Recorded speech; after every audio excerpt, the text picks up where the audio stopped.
गोर लगै छी। हम चमचम मैथिली गीत में अहाँ सबके स्वागत करै छी। आइ हम एगो विवाह कन्यादान के गीत कहै छी। अहाँ सब गोटा मिल के देखब और सुनब। यदि नीक लागे त हमर चैनल के सब्सक्राइब, वीडियो के लाइक शेयर जरूर करब। नीक लागत त कमेंट करब।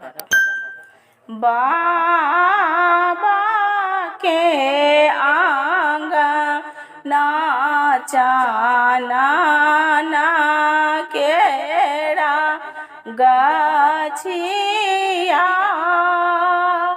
बहि गेल शीतल बरसातया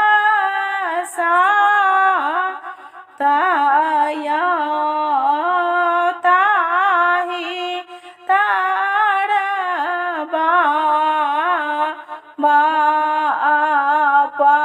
पलंगा खसाओल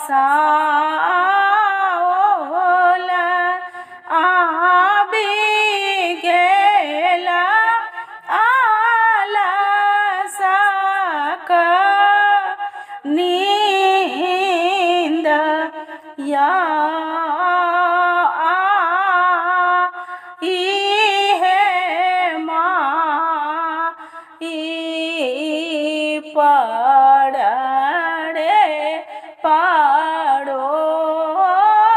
पड़ोसिन बाबा के दियानो जगाइया जीना कहू घर बाबा बेटी कुमारी से हो कोना सुतलानी चिंत या सह सुनी बा उठला चेहाई सिरा लेल पागिया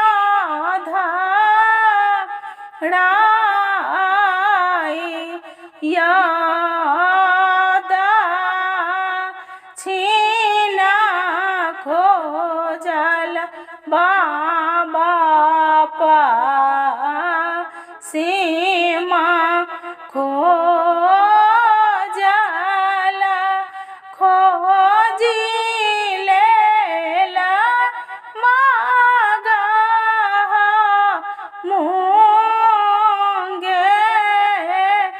मुंगेराया तोहारो जुगुता बेटी बरना ही भेटल बड़ा भेल तपसी भिखारिया तोहारो के लेखे बाबा तपसी भिखारी मोर लेखे बाबा वैद्यनाथ